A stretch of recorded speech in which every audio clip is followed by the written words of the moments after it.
Iran's top negotiator says the US and Iran are still far from a final agreement. Joining me now is Vali Nasr.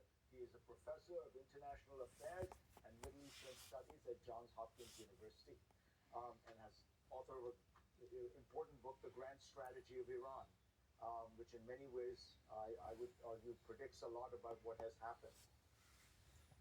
Why is Iran being so intransigent in the face of these extraordinary threats that Trump has made? I mean, first of all, Iran thinks that through the 40 Years' War, they did make some strategic gains that they want to consolidate. And they also think that they can actually get a final deal with President Trump if they stand their ground. But the most important thing here is an issue of trust. I think in Islamabad, the opportunity was for the two sides to build trust that then would allow them to resolve things. But after the talks ended, I think trust has actually collapsed even further between Iran saying it would open the straits, the United States not lifting the blockade, and then President Trump issuing a series of tweets that the Iranians say were false and portrays an image like Iran has already surrendered even before there's a final deal. So I think what we see as Iranian intransigence is also Iran's deep distrust that this is all a ruse, like what it happened in Geneva. The U.S. is setting them up for something bigger to come. The Geneva point is important because my understanding is the Iranians thought they were negotiating in good faith in Geneva, and in the middle of it, Trump starts the war. And so there is specifically a lot of lack of trust with the two negotiators, Witkoff and Kushner, correct? Yes, those two in particular, and especially in Geneva, the last round, because Iran did put forward very new things that it hadn't done before. It went much farther than it had gone before, and what it got instead was bombing. In other words, it's not like the U.S. said, okay, these are great concessions, I want you to concede even more, and I'm going to be tougher until you concede. It just went straight to war. And it had done this once before. When the war happened in June, they were also in the middle of negotiations. With Witkoff and Kushner. With Witkoff and Kushner. So the Iranians are extremely suspicious that maybe this whole Islamabad exercise is theater as the United States builds its forces in the region, sort of learns the lessons of the first 40 days, and Trump may go back to war again. So, and also this whole talk about Iran has made concessions is a way of actually creating confusion in Tehran and breaking ranks within Iran. My own view on that is that Trump is just talking down the stock market. He knows that every time he says things like we're close to a deal that surrendered, the stock market doesn't collapse, which is one of his goals. Is there new leadership in Iran and how to think about that issue of these new people? Are they divided? Are they more hardline? I believe there is a cohesive leadership. You know, the top 4 or 5 people are all known each other, have worked together, are from the same ilk in Iran. They are all Mujtaba Khamenei's people, and he included. So it's not like you have a coalition at the top. You have the same ilk there. They're much more hawkish leaders in Iran. They are not restrained in waging aggressive war. But they've also shown that they are willing to lean into negotiations and diplomacy. What does more hardline mean? Means that they are willing to take actions that perhaps the previous supreme leader was not willing to take. For instance, attacking Iran's neighbors in the way they have done. Be willing to escalate with the United States. And as one of the advisors to Mujtaba Khamenei said, it's not an eye for an eye, it's an eye, a head, a hand, a neck. You know, we sort of, if you provoke, will provoke even further. And so this is a very different approach than the previous supreme leader who responded to an American attack on Iran's nuclear facilities with a symbolic sending of missiles into Qatar.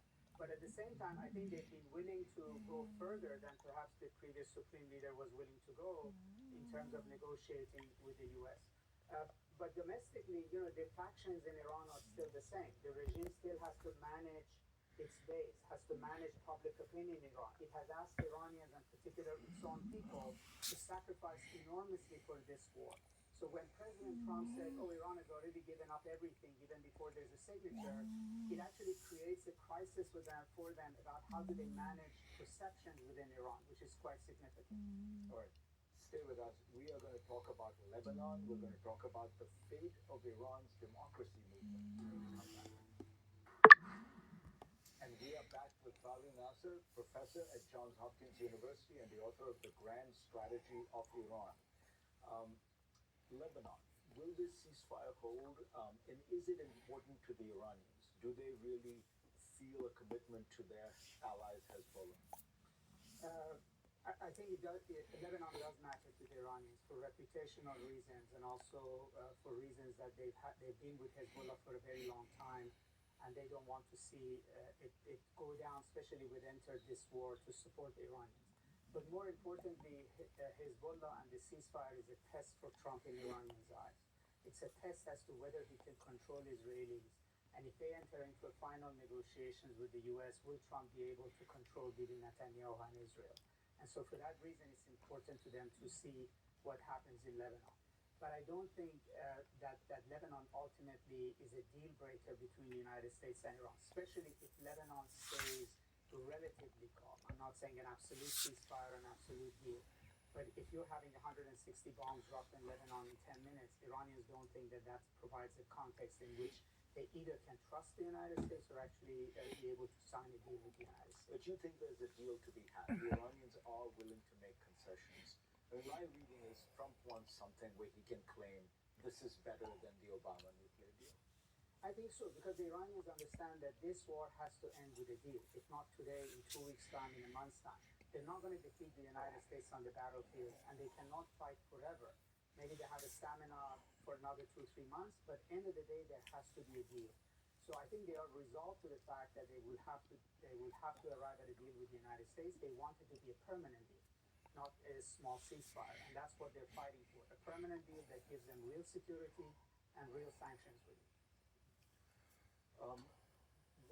What happened to the idea that you bomb Iran, the regime gets weakened, there will be genuine regime change. I mean, Trump uses the phrase now, but obviously it's the same regime. Was that a fantasy? I think it was a fantasy and a hope that it actually was never tested with evidence of history everywhere else. The people don't usually rebel in the middle of a war when bombs are falling on their head. There was no love lost for the Islamic Republic when the war started, given the massacres that happened in Iran in January and the unhappiness of the people. But first of all, Iranians are not organized around a political movement that can keep their rage going, can channel it into politics. Secondly, the war basically created a crisis for Iranians on a daily basis. And then as the war went on, it became very clear to the majority of the Iranians that war is not liberating. It's not, the Islamic Republic is not going to go anytime soon. And the United States and Israel are not there to look after their safety. They're actually bombing their neighborhoods, they're bombing their hospitals, their universities, their historical sites. This is increasingly a war against Iran. When President Trump says, I'm going to destroy every single bridge you have, what you saw was that the Iranians' political reaction was not to go into the streets and demand the departure of the Islamic Republic, but to create human chains around power plants.